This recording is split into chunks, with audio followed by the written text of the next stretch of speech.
Hi, welcome back to the course. In this video, we are going to add a validation to our application. So let's begin. So let me open the Postman. So inside the Postman, I have opened the create employee request, and inside this body, we are sending the JSON payload. Okay, we are passing the name, age, location, email, and department. So for some reasons, even if I don't pass anything, even if I pass an empty body, let's click on the send, still our application works and still we do get the response. So we do get the name, age, location, email, department as null, but still our application works without any errors. But this is the behavior that we don't want. Okay, so we have to set up some validations saying that user, the name is mandatory and the location is mandatory, the email you should pass the valid email address, and the department you should not pass null. Okay, such kind of validations we need to set up. Okay, so in order to do that, we are going to add a dependency, which is the Hibernate validator. So let's go ahead and add the dependency first. So let's go to the browser and navigate to the Spring Initializer, and let's click on this add dependencies and search for validation. So you can see bean validation with a Hibernate validator. This is the one we are going to use. Click on this and click explore, and if you scroll down, you can see the dependency, the starter validation dependency. So just copy this dependency and switch to the STS and navigate to the pom.xml. So inside this pom.xml, at the very end, we are going to add the dependency. So we can format it, Control Shift F, and let's save this. So this is going to download all the dependencies that are required for the Hibernate validator, and our application will restart. Okay, so now we need to set up the validation. So in order to do that, we are going to open up the entity class, which is the employee.java. So inside this, we have defined the fields, and we have to tell the Hibernate that these are the fields that are mandatory, and the way to do is by adding the annotations. So let's say the name should not be null, so we are going to add the validation, which is @not null. So let's import this. We are going to import from the javax.validation.constraints.notNull package, and similarly let's copy this. I want the email, not the email, the department should not be null. I'm going to add that as well. For the age, what I'll do is I'm going to set the default value, which is 0. If the user does not provide an age, then we are going to set the default value as 0. Since this is a long, I'm going to add L. Okay, so now we have added the @not null annotation to the name property and as well as the department property. So we have set up the validations, but we have to validate whenever the user try to send the null values, right?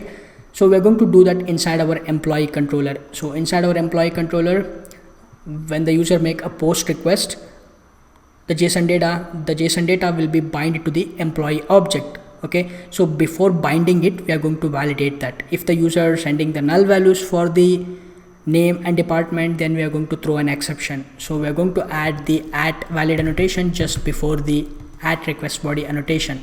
So let's import this, and now let's save this. So whenever the user sends a null values to the name and department, before it bind it to the JSON data binding to the employee object, it is going to throw an exception. So let's test our work. It should work. Let's go to the Postman, and I'm not sending any values inside our JSON payload. When I click on this send, we should get the exception, but it is still giving the response. Sometimes this will happen. You can just stop the server and restart the application again.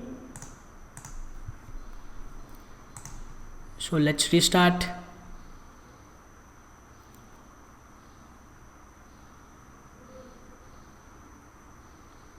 Okay, our application is restarted. Now let's switch to the Postman, and now when I click on this send, we should get the error or the exception. You can see the status is 400. The error is a bad request. it will display a big long exception, but we are not going to looking into this completely. Just scroll down. We are looking for one of the default message, the property, and you can see the default message that is must not be null. Okay, you can see the field name. Okay, the name field must not be null. Okay, this is the error that we're getting. In fact, we can change this default message. Let's go to the employee class and we can provide our custom message. So this will take the message as an options. Okay, here we are going to pass our custom message. Name should not be null. Similarly, we are going to add this to the department as well. Department should not be null. So let's save this. Let's switch to the postman, and when I click on this send, we should get the default message, name should not be null. So let's actually provide the name. This will be test validation. Now when I click on this send, we do get one more exception because the department we are also passing it as null. Now if I look at the default message, department should not be null. Okay, so let's provide the department. This will be the textile department. And now when I click on this send, we do get the response, but if you look at the age, we do get the age as 0 because we are not passing the value for the age, and it is taking the default value, which is 0. Alright, so we can also add other properties. You can explore more on the Hibernate validator, but I'm going to add one more validator, which is the @email annotation. Okay, saying that the user should pass the valid email address. Okay, so for that we are going to add the @email annotation.